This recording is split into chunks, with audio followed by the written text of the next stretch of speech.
problem with blueberries, but something to pay attention to. So this is a Duke variety over here, and this is a blue crop variety over here. We're entering fall.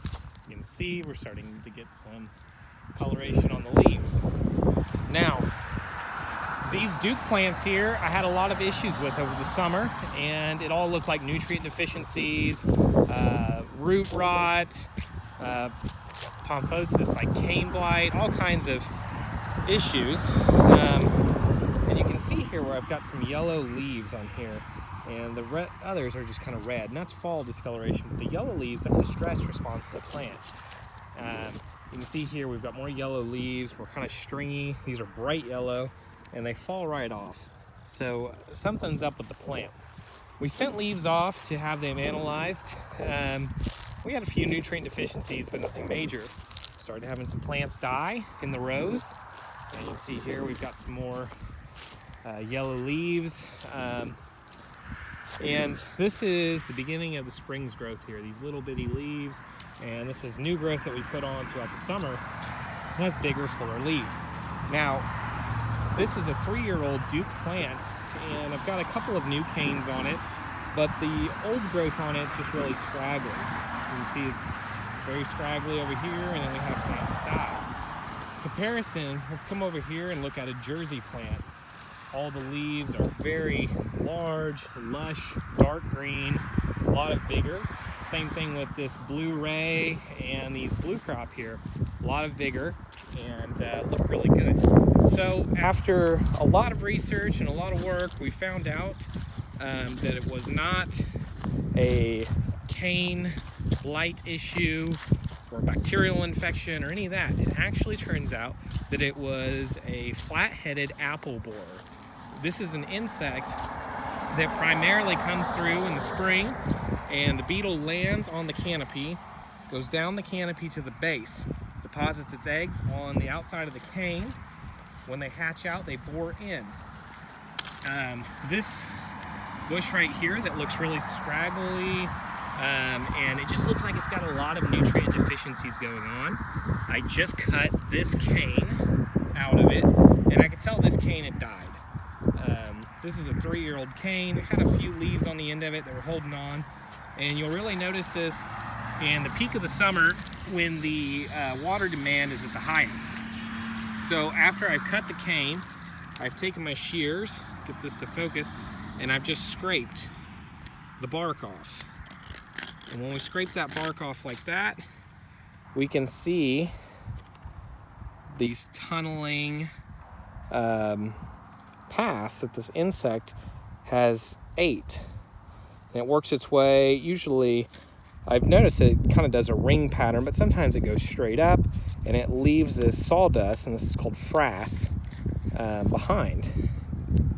Once the bug matures, it hatches out, flies off, repeats the process.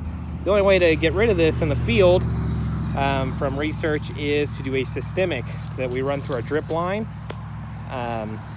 Chemical goes down to the ground, root system picks it up and moves it through the tissue of the plant. The bug eats it and it dies. We've applied a late fall application when we finally found this out. It may be too late. These have already been infected and the damage is done. And we'll do another application in the spring before we bud out in flowers so that we don't hurt our pollinators, and that if there are any bugs that we get rid of them. I'll try to, now this plant here, we've cut off quite a bit of. Like I said, these are 3-year-old plants. These were really large, 36, 48 inch tall, mature plants. And you can see they've got a lot of, some of them have a lot of good new growth, like all new vigor and growth there, but this one got ate up by the bugs. We actually cut this one out completely down to the ground, and luckily some of them are poking up all new shoots. So this plant here will probably die. I can tell it's got some, and I'll trim on it some more. I can tell this plant right here has got some on this cane because of the coloration of the leaves. It really looks like a nutrient deficiency, like just something's wrong, and the plant will not have a lot of vigor and it'll struggle to take off. Like this cane right here that has no leaves on it, we could probably come down here toward the base of it. I can already tell, I can see the frass, cut it off, boom, right there. Get this to focus. You can see all that frass there, and that is from that apple borer just working that over. So, and you can actually see, sorry, lost sight of what I was doing. You can see here these rings, how it works in a spiral motion as it works its way up the plant. And when that bug chews up this outside, the plant can't move water like it needs to, or nutrients for that fact, but mainly the water. And the plant just won't look great throughout the growing season, and then you'll really notice this in the summer.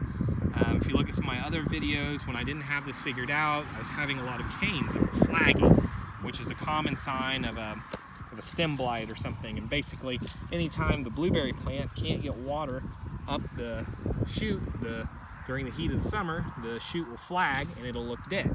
And not all of them will do it. It'll just be 1 or 2 shoots on it. Bad enough, it will infect the entire plant like it did this one. And this one actually got trimmed off flush. The whole thing died out. Luckily, we've got a nice shoot coming up out of that. And same thing with this one. We trimmed it off flush. It came back. We've got a couple down there that did not, unfortunately. But the thing with blueberries, I really feel like this plant here, this one, it got broken off and cut off. All kinds of bad things happened to this plant right here several times. All this growth came out of a sprig that was like 1 leaf all in 1 season, and it's almost as big as a 2-year-old coming into a 3-year-old plant now. So I really believe that if you have, weak plants that aren't doing well, and there's no point babying them long, cut them off, just cut them off. If they come back great, if they don't, plant a new one. It's kind of survival of the fittest. If you've got a weak plant, it's just not going to produce good results. So, and I can tell these down here, I've got some issues with them. And I bet if we did the same thing and got in there to these older mature canes and pruned them off, we'd find the same issues, especially in these ones that are turning yellow like that. And the bugs seem to really like the more mature canes. Get down in here. You could probably find some frass, but you can see a little bit right there. Just take your fingernail and scratch your cane if you think you have this issue. I mean, you don't want to make a bad spot on it to where it can get an infection, but when we scratch that cane right there, there's some frass coming off of that, and I know this cane is pretty much dead. You can even see these new shoots you'll get on it, and that's a really frustrating thing, is you'll have a cane and all of a sudden it'll just be putting off new shoots like crazy, and it'll look really good, and then the whole thing will just die. Better off just trim this out, get rid of it, let the plant put energy into pushing up new shoots like this. I hope this helps, and good luck.